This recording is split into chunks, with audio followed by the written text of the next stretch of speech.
por mais que tenhamos defeitos na Constituição, em comportamento tenso daquele ministro, até 2019 não tínhamos o que temos hoje. Sim. O que nós estamos vendo de 2019 para cá é uma excrescência jurídica. E vindo de ministros do Supremo Tribunal Federal, é de onde jamais se esperava que viria. Pode ser que um juiz de primeira instância cometa um exagero, um promotor público da primeira instância. É razoável, tanto que o processo jurídico brasileiro é tão bom nesse momento que ele permite que você recorra à segunda instância. Aí você já tem um colegiado. Doutor Piotr, deixa uma partezinha. Claro, pois não, imagina, por favor. Quem os colocou lá?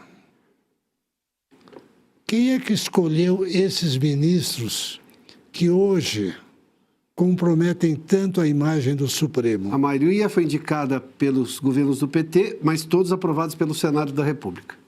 Notável saber jurídico e reputação ilibada. Hoje, vários não passariam nessa questão. Um parênteses, o Gilmar Mendes não foi nomeado, foi nomeado pelo Fernando Henrique, foi ministro da Justiça do Fernando Henrique. Foi procurador-geral. Exatamente. Scaff, nós temos solução hoje. Bastava voltar ao modus operandi de 2018, por exemplo, ou um pouco antes do inquérito malfadado, inquérito 4781, esse que eu também tenho alergia aqui, como disse o doutor Munhoz. Agora eu vou dizer toda hora, viu? Não, é verdade. Com todos os defeitos e, vamos dizer assim, essa Constituição exacerbada que nós temos, de muitos artigos, onde matérias infraconstitucionais estão na Constituição atrapalhando e avolumando os tribunais, eu concordo com você. Se nós tivéssemos juízes pacificadores, vocacionados, juízes para o bem, nada disso estava acontecendo. O que está acontecendo depois de 2018, como você falou? Juízes que são impuníveis e que vestiram a capa política.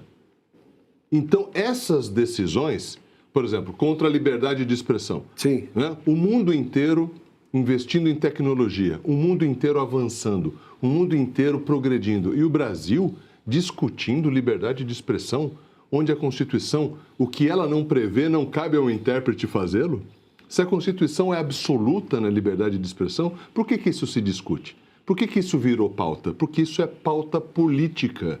Isso é pauta política de um governo que não entrega nada e que usa o judiciário, que tem capa política, por alguns de seus juízes, justamente para tumultuar a sociedade civil. O quanto que o interesse político partidário, por exemplo, levou à prostituição da imprensa, que apoiou a censura dependendo de para quem? Exato. Nós vimos isso. Exato, porque hoje sabe o que você tem hoje? Hoje você tem comentários assim, ministro Almir. Olha, você acha que a menina que pintou lá com batom merece 14 anos de prisão? Tem gente que diz assim, lógico que sim, ela é golpista, merecia ficar 140 anos. Porque não estava em casa. Então o que acontece? Essas pessoas estão confundindo e apoiando o juiz político. O comentário é político de um juiz que julgou politicamente. Então, essa mistura, Piotr, que está acabando com o judiciário.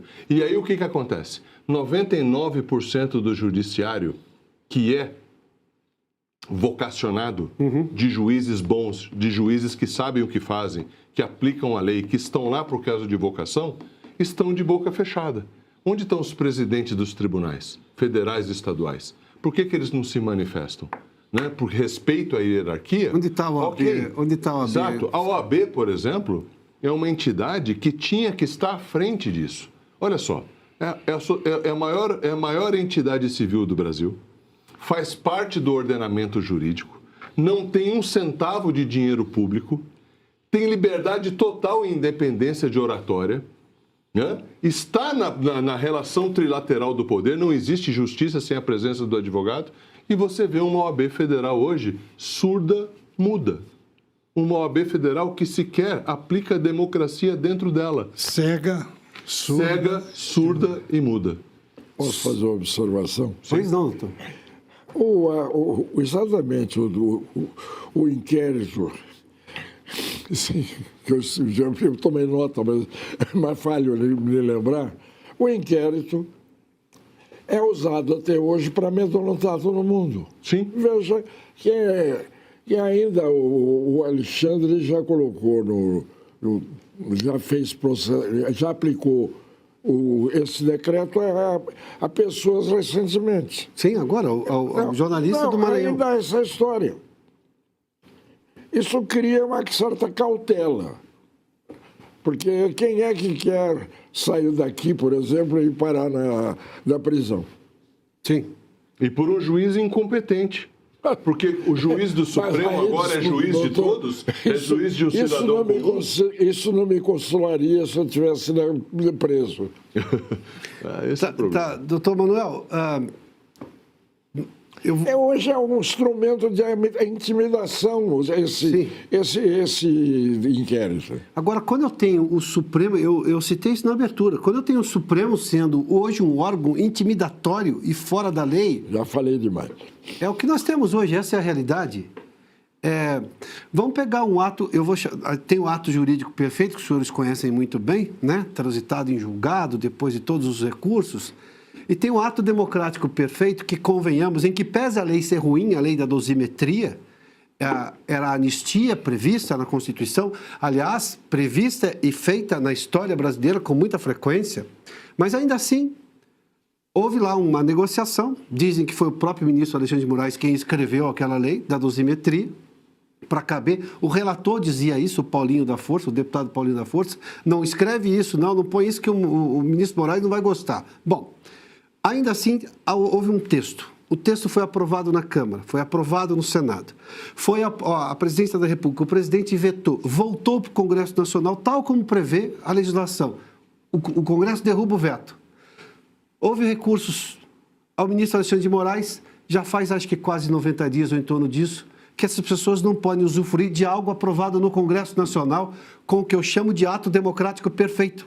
Passou por todas as fases. Agora, um juiz de forma monocrática, porque, veja só, olha o absurdo, a Associação Brasileira de Imprensa é uma das impetrantes que foi ao Supremo dizer o seguinte, não, precisa ver se isso não tem argumento de descumprição de preceito fundamental. E o ministro Alexandre de Moraes tomou para ele, não coloca para julgamento, não manda para o plenário e está tudo parado. Agora eu tenho pessoas sendo prejudicadas em que poderiam ser beneficiadas pela lei. A que ponto o senhor mencionou um pouco, antes da gente começar a conversa, que a época da pandemia, parte da imprensa simplesmente assinava que decisões que vinham do Supremo Tribunal Federal, sem questionar. Sem questionar. Não só isso, ainda durou, porque depois teve a fase da Covid e depois teve a fase da defesa da democracia. Sim. E a fase da defesa da democracia estava bem encarnada. Já saiu na grande mídia. São mais de 10 bilhões de reais esquecidos para serem sacados pelos brasileiros. Foram 4 dias organizando e logo já entrei com a solicitação e, na sequência, já me veio o retorno. R$ 8.517 que estava lá parado. E era meu. E isso é só a ponta do iceberg. São 7 brechas ocultas no sistema que você pode resgatar. A menos que você queira fazer doação para esse governo, precisa ver antes que o prazo acabe. Para você descobrir, deixei o link aqui embaixo e um QR Code na tela. Acesse agora.